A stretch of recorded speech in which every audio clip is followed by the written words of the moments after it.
Ipinagtanggol ng Catholic Bishops' Conference of the Philippines o CBCP ang Diocese of Bacolod na gumawa ng listahan na tinawag nilang Team Patay o mga senatorial candidate na hindi nila sinusuportahan dahil pumabor sa Reproductive Health Bill. Ang Commission on Elections ipinagtanggol o pinatanggal ang tarpaulin dahil lampas daw ang sukat ito sa itinakdang laki ng campaign material. May news to go si Jamsi Sante.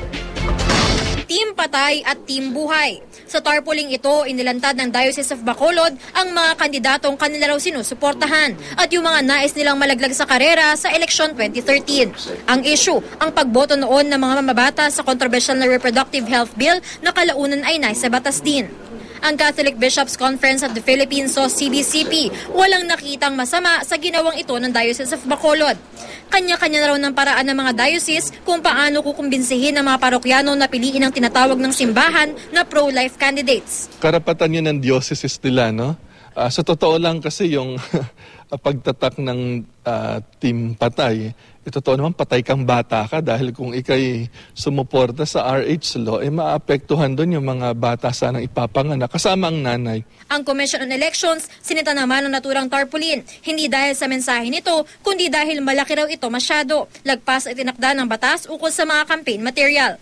Agad namang inalis ng mga taga-diocese ang tarpaulin, pero hahatiin na raw nila ito bago muling ipaskil. Kasi private property yan. Hindi naman yung common poster area. But even if it's private, it has to comply with the size, di ba? 5 sa mga senatorial candidates sa sinasabing Team Patay, kabilang sa Team Pinoy. Isa naman sa United Nationalist Alliance at isang independent. Appeal to the Catholic Church and to the hierarchy to consider the accomplishments and all the actions of a candidate not simply on the basis of one particular legislation. Minirespeto natin yung stand ng CPCB sa bagay na yan. Ngunit, siyempre kung magkakampanya sila against one of our candidates na bumoto ng pro-RH, mas marami naman maaapektuhan doon sa kabila. Ayon sa election lawyer na si Attorney Louie Guia, karapatan ng mga pinuno ng simbahan na magpahayag ng saloobin tungkol sa politika at lipunan.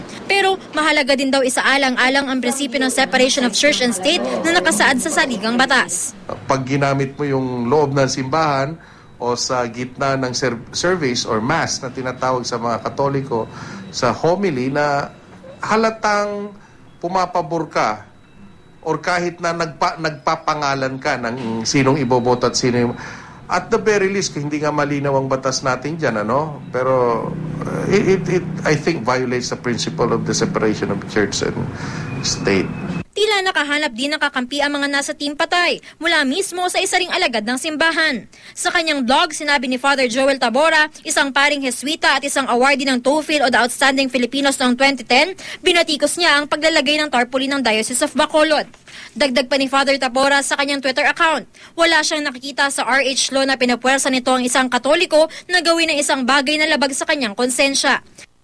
Si Lipa Archbishop Ramon Arguelles, ipinagtanggol naman ng simbahan. Hindi raw sila nakikialam sa politika. Hindi ito politika.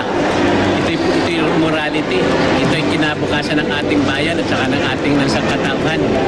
Kaya kung ang politika, yung maduming politika, talaga hindi dapat kami makialam, pero dapat hindi sinabi. Hindi ito ang unang pagkakataong nangampanya ang simbahan laban sa mga kandidatong may posisyon na kontra sa simbahan. Noong dekada 90, binatikos nila si Nooy Health Secretary at Senatorial Candidate Juan Flavier dahil sa kanyang pro-family planning advocacy. Pumasok noon si Flavier sa Magic 12. Ayon sa NSCB, meron ngayong mahigit 63 milyon na Katoliko sa bansa. Pero base sa mga survey ng social weather station sa mga nakaraang eleksyon, mukhang walang matatawag na Catholic vote o pagboto ng lahat o karamihan ng Katoliko para sa isang kandidato. Jamsi Sante, GMA News.